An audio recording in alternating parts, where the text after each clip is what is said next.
नमस्कार। इस बुलेटिन में आपका स्वागत है। मैं हूं आपके साथ रविंद्र सिंह। बढ़ते हैं खबरों में आगे। उत्तराखंड के पूर्व मुख्यमंत्री त्रिवेंद्र सिंह रावत ने महात्मा गांधी और नाथूराम गोडसे को लेकर एक बयान दिया था। बयान के बाद प्रदेश में राजनीति गर्मा गई। वहीं इस बयान के विरोध में कांग्रेस कार्यकर्ताओं ने पूर्व मुख्यमंत्री के घर का घेराव करने की धमकी दी, जिसके बाद त्रिवेंद्र सिंह रावत के घर के बाहर भारी पुलिस बल भी लगाया गया। वहीं पूर्व मुख्यमंत्री त्रिवेंद्र सिंह रावत ने कांग्रेस के कार्यकर्ताओं के लिए ठंडा पानी और मिठाई की व्यवस्था कर रखी है, ऐसा कहा।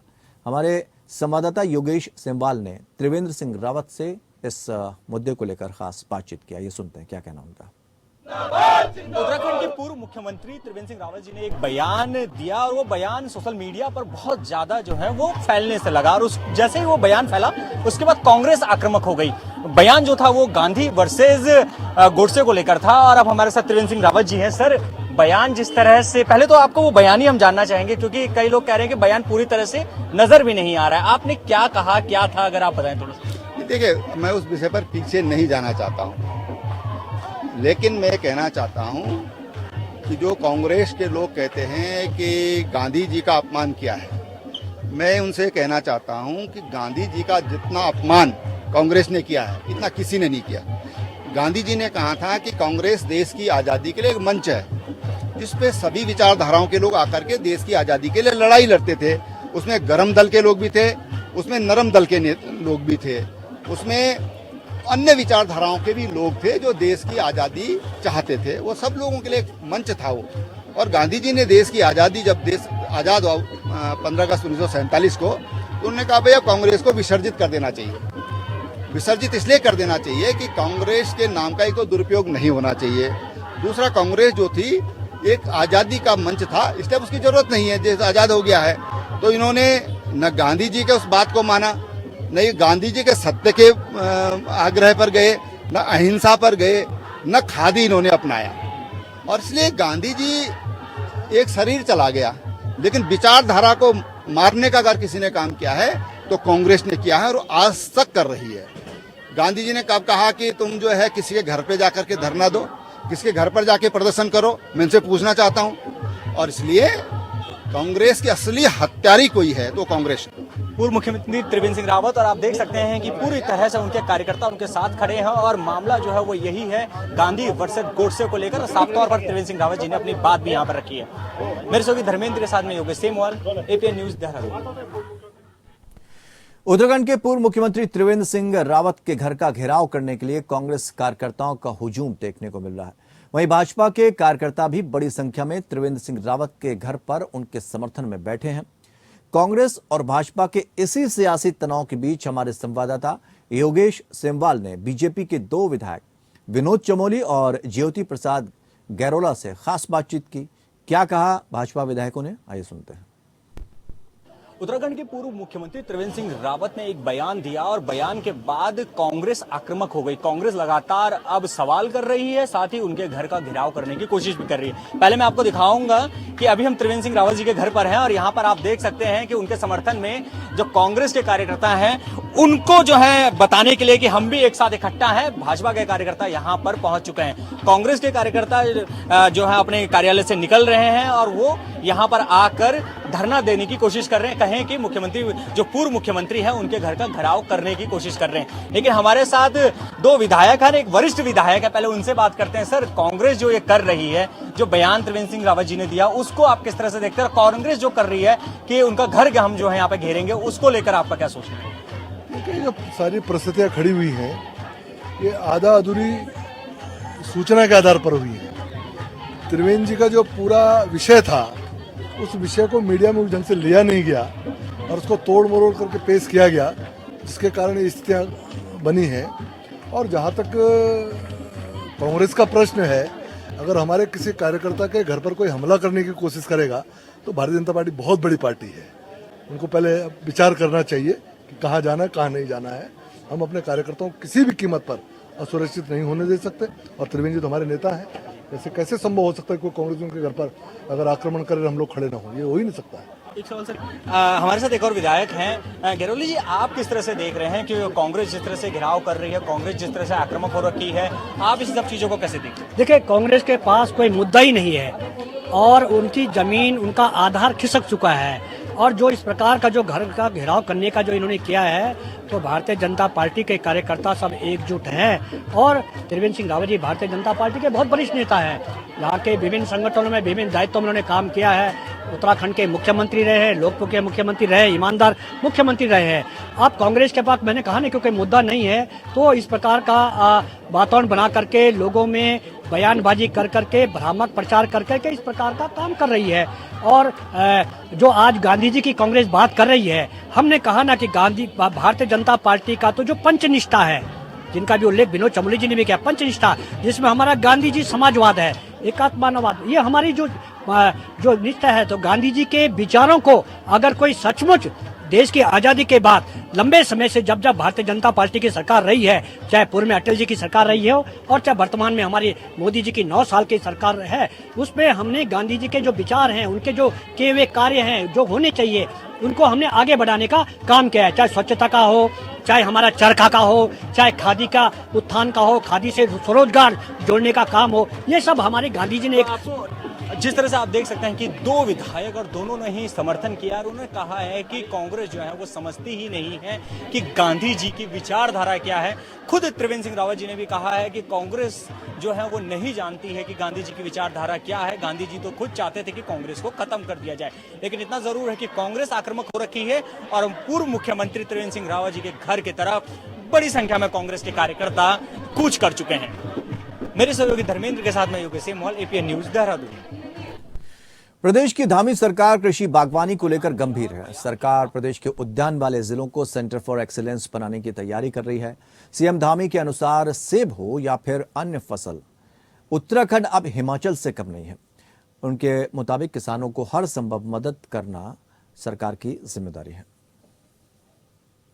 देखिए, अभी हम लोग धीरे धीरे इस दिशा में आगे बढ़ रहे हैं। मुझे खुशी है कि अब उत्तराखंड बदल रहा है एक बड़ी घाटी में, वो यमुना घाटी, जौनसार, रवाई की घाटी। इस पूरी घाटी में आज सेब का उत्पादन बहुत तेज़ी से आगे बढ़ा है और हिमाचल की तर्ज पर ही आगे बढ़ रहा है। साथ में जहां लोग बागवानी के क्षेत्र में आगे बढ़ रहे हैं, वहीं होम स्टे को अपनाकर होम स्टे भी बहुत तेज़ी से आगे बढ़ रहा है, जो हमारी आर्थिकी का और आजीविका का यहाँ पर आधार होने वाला है, स्वरोजगार का एक बहुत बड़ा माध्यम बनने वाला है। उसके लिए सरकार भी लगातार लोगों को प्रोत्साहित करने का काम कर रही है। मेरा भी हमेशा ध्येय रहता है कि जहाँ भी जाऊँ वहाँ मैं होम स्टे में ही रात्रि का प्रवास करूँ और मैंने कल भी रात्रि प्रवास होम स्टे में ही किया। और मैं सभी से अनुरोध भी करता हूँ कि लोगों को एक अच्छा स्थान मिलता है, घर का खाना मिलता है, अपने घर जैसा दूसरा घर उनको हमारे राज्य में भी मिलता है। धन्यवाद। उत्तराखंड में जल्द ही कैबिनेट का विस्तार हो सकता है। प्रदेश बीजेपी के अध्यक्ष महेंद्र भट्ट ने इस बात के संकेत दिए हैं। उनके मुताबिक ये बीजेपी आलाकमान और सीएम के बीच का मसला है। जल्द ही 4 मंत्रियों के पद भरे जा सकते हैं। आपको बता दें कि पिछले दिनों बीजेपी आलाकमान ने इसको लेकर एक बैठक भी की थी। माना जा रहा है कि 30 जून के बाद इस पर फैसला हो सकता है। क्योंकि केंद्रीय नेतृत्व का विषय है, मुख्यमंत्री जी का विषय है और जो बैठक की आप चर्चा कर रहे हैं, वो बैठक की चर्चा हमारे भी समाचार पत्रों के माध्यम से ध्यान आई है। तो जो भी निर्णय हुआ यथा समय सबको बताया जाएगा। ये सत्य है कि उत्तराखंड के आज 4 मंत्री पद देखते हैं, तो नेतृत्व उसमें जरूर विचार करें। ऊधम सिंह नगर में गदरपुर पुलिस ने 5 चोरी की बाइकों के साथ एक बाइक चोर को गिरफ्तार कर जेल भेज दिया। वहीं मामले में शामिल एक बाइक चोर फरार बताया जा रहा है। पुलिस ने दूसरे अभियुक्त को जल्द गिरफ्तार करने की बात कही है। मामले की जानकारी देते हुए पुलिस क्षेत्राधिकारी बाजपुर भूपेंद्र सिंह भंडारी ने बताया कि वाहन चेकिंग के दौरान भाखड़ा पुलिया के पास सब इंस्पेक्टर ओम प्रकाश को एक युवक बिना नंबर प्लेट के आता दिखा। उन्होंने उसे रोककर सख्ती से पूछताछ की, जिसमें उसने बताया कि उसका एक साथी वाहन चोरी में लिप्त है और ये वाहन भी चोरी का है। उस युवक ने एनडीआरएफ परिषद वाले रास्ते से झाड़ियों में छुपाकर रखी गई 4 अन्य बाइकें भी बरामद करवाई। उसे गिरफ्तार कर कोर्ट के सामने पेश किया गया।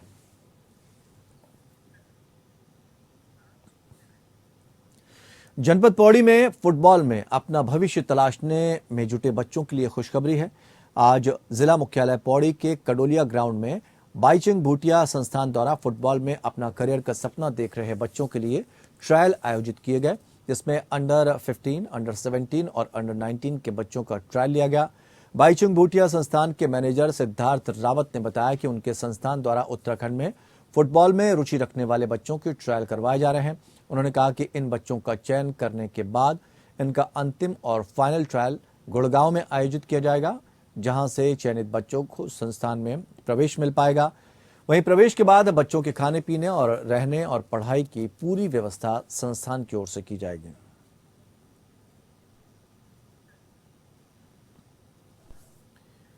एमडीडीए लगातार देहरादून और मसूरी के सौंदर्यीकरण को लेकर एक रोड मैप तैयार कर रहा है। इसको लेकर एमडीडीए के बीसी बंशीधर तिवारी ने बताया कि मुख्य सचिव ने निर्देशित किया है कि जिस तरह देहरादून का सौंदर्यीकरण हो रहा है उसी तरह से मसूरी का भी सौंदर्यीकरण होना चाहिए।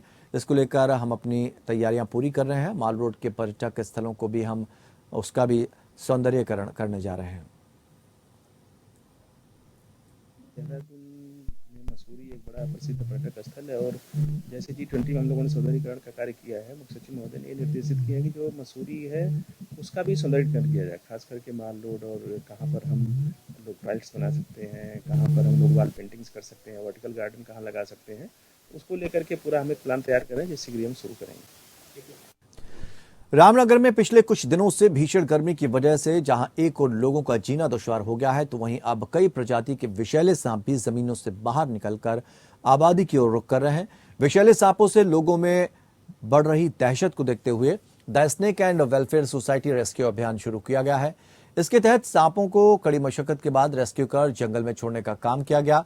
सोसाइटी के अध्यक्ष सर्प विशेषज्ञ चंद्रसेन कश्यप ने बताया कि सोसाइटी ने वन विभाग के सहयोग से 1 दर्जन से ज्यादा निकले विषैले सांपों को रेस्क्यू करने के बाद सुरक्षित वन विभाग के अधिकारी और कर्मचारी की मौजूदगी में जंगल में आजाद करने की कार्रवाई की गई। इस दौरान उन्होंने सभी लोगों से सांपों के संरक्षण को लेकर सोसाइटी को सहयोग करने की अपील की।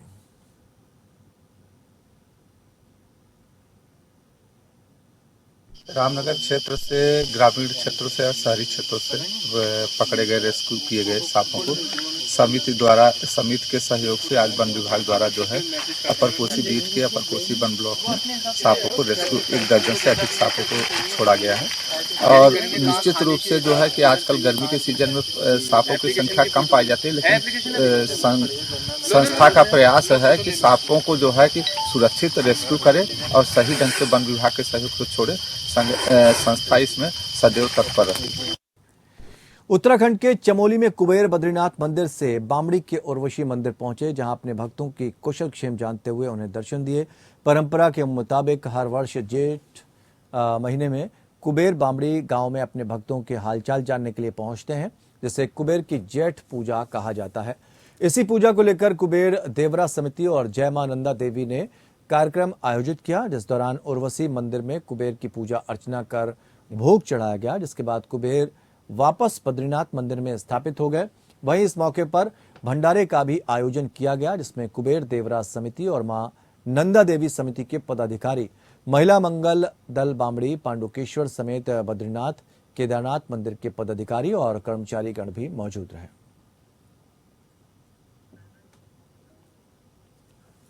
प्रदेश के इतिहास में पहली बार पुलिस ने किसी और राज्य में दबिश देकर कॉल सेंटर की आड़ में साइबर ठगी का नेटवर्क चला रहे गैंग का भांडाफोड़ किया।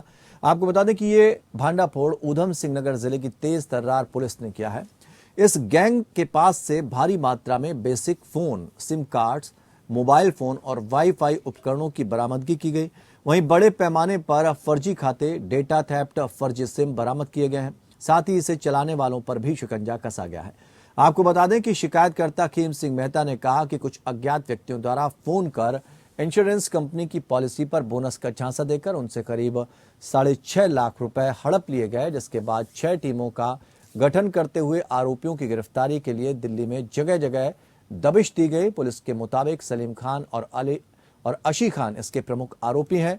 इनकी गिरफ्तारी के लिए विभिन्न जगहों पर दबिश दी गई। सलीम को पंजाबी बाग के पास वेस्ट दिल्ली से पकड़ा गया और इसके कब्जे से धोखाधड़ी में इस्तेमाल किए गए उपकरण बरामद किए गए।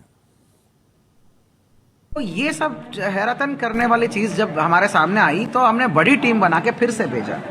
तो जब फिर से भेजा तो वहाँ पे नजफगढ़ में ये जो कॉल सेंटर चलाता था, ये सरगना पे भी हमने अरेस्ट किया। उसका नाम है सलीम है। वो बेसिकली पंजाबी बाग का रहने वाला है, 40 इयर्स का एज का है, शातिर क्रिमिनल है। वो पिछले कई सालों से कॉल सेंटर चलाता है, लेकिन कॉल सेंटर तो इसका फ्रंट है। एक छोटा सा इंश्योरेंस कंपनी के साथ उसने डील कर रखा है और थोड़ा सा लैंडलाइंस रखा है। ऊधम सिंह नगर जनपद के नानकमत्ता निवासी सुखदेव सिंह राणा का परिवार अपने इकलौते बेटे की मौत के बाद पिछले 2 माह से न्याय के लिए दर दर भटक रहा है। अपने पुत्र की हत्या की आशंका के बाद 5 लोगों पर नाम दर्ज रिपोर्ट लिखाए जाने के बाद भी पुलिस ने अभी तक कोई कार्रवाई नहीं की है, जिससे आहत परिवार ने मीडिया के समक्ष पुलिस प्रशासन से न्याय की गुहार लगाई। वो 15 अप्रैल को इकलौते बेटे राहुल राणा की संदिग्ध परिस्थितियों में मौत के बाद लगातार बीते 2 माह से थाने थाने भटक रहे हैं। बेटे की मौत के बाद थाने के चक्कर लगाने के बाद बड़ी मुश्किल से उनके बेटे की संदिग्ध मौत पर चोरगलिया थाने में रिपोर्ट लिखी गई।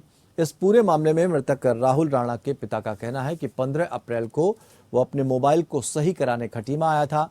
वहीं घर ना पहुंचने पर उनके द्वारा जब फोन करके राहुल से पूछा गया तो राहुल ने बताया कि वो अपने साथ के लड़कों के साथ बयान धुरा मंदिर मार्ग के कुमिया नाला घुमाने ले गए। इसके बाद उनके पास शाम को फोन आता है कि राहुल गंभीर हालत में खटीमा के नागरिक अस्पताल में भर्ती है।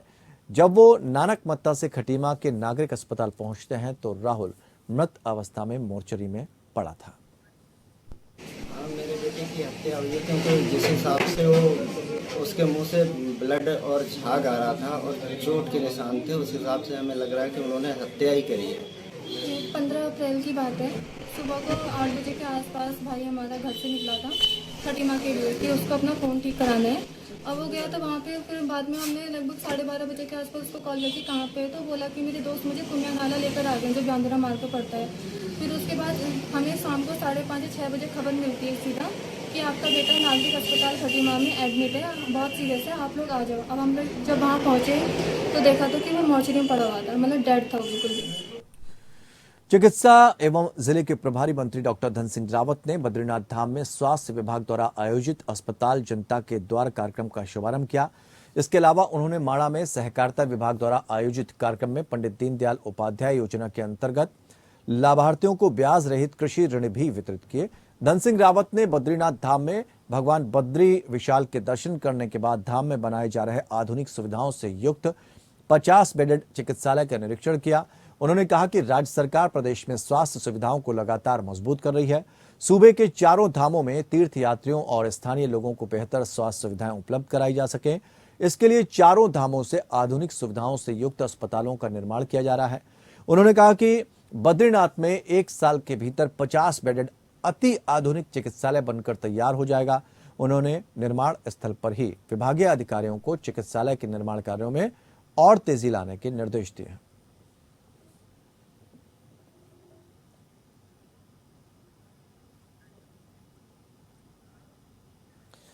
बांग्लादेश से मसूरी के लाल बहादुर शास्त्री प्रशासनिक अकादमी में ट्रेनिंग के लिए आए एक अधिकारी की संदिग्ध परिस्थितियों में मौत हो गई।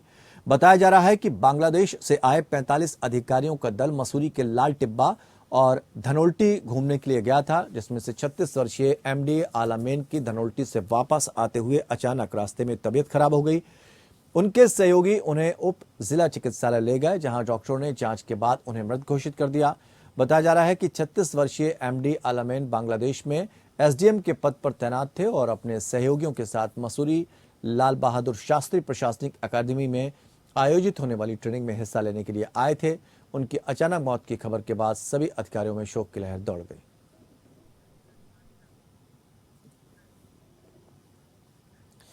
हरिद्वार में जाम से बुरा हाल है। 4 धाम यात्रा और हरिद्वार में गंगा स्नान के लिए पहुंच रहे यात्रियों की भारी भीड़ के चलते हाईवे पर जाम लग गया। यहां सिंह द्वार चौक, शंकराचार्य चौक और रोड़ी बेलबाला क्षेत्र में वाहन रेंग कर चल रहे थे। ट्रैफिक पुलिस को भी जाम खुलवाने के लिए कड़ी मशक्कत करनी पड़ी। वहीं उत्तरी हरिद्वार क्षेत्र में निर्माणाधीन फ्लाईओवर भी जाम का बड़ा कारण बन रहे हैं। हम सीजन चल रहा है ना, आने वाले कुछ दिनों में कावड़ भी शुरू होने वाली है। भारी संख्या में वाहन आ रहे हैं, श्रद्धालुगण आ रहे हैं और जो कुछ वीकेंड पे या हरिद्वार में रुक करके आगे बढ़ते हैं। इसके चलते शहर में यातायात का दबाव बना हुआ है। हमारे द्वारा इसको सुचारू रूप से चलाने हेतु फोर्स नियुक्त किया गया है एवं समय समय पर डाइवर्जन प्लान भी इम्प्लीमेंट किया जा रहा है।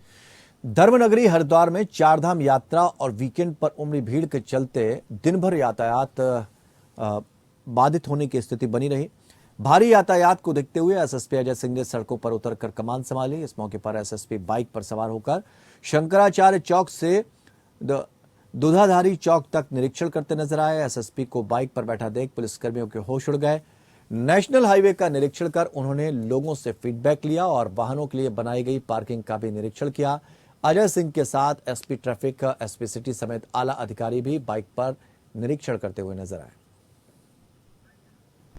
निरंतर जो मॉनिटरिंग रहती है अधिकारियों की, लेकिन जब आप जाके 1 to 1 अभी बात कर रहे हैं, क्योंकि कुछ समस्या अभी इधर भी ट्रैफिक ज़्यादा बढ़ गया और चारधाम यात्रा भी थी, हमारे यहाँ बहुत सारे स्नान मेले भी पड़ते रहते हैं, आगे कावड़ यात्रा भी शुरू होने वाली है। तो जब ग्राउंड पर जाकर, वैसे तो बात होती है, लेकिन ग्राउंड पर जाकर जब उन समस्याओं को समझते हैं तो कहीं ना कहीं छोटे मोटे समाधान से जो है ट्रैफिक को राहत मिल सकती है। और इधर भी काफ़ी ज़्यादा संख्या में यातायात मतलब दबाव रहा है, इसलिए क्योंकि काफ़ी सारी संख्या में वाहन है। इसको देखते हुए पार्किंग वालों से भी बात करके और क्या बेहतर हो सकता है जिससे कि सुविधा ना हो। तो फिलहाल इस बुलेटिन में इतना ही, लेकिन इससे पहले आपको बता दें कि अब आप एपीएन न्यूज के लाइव ब्रॉडकास्ट को हमारी वेबसाइट पर भी देख सकते हैं। हमारा पता है apnnews.in, कहीं भी कभी भी।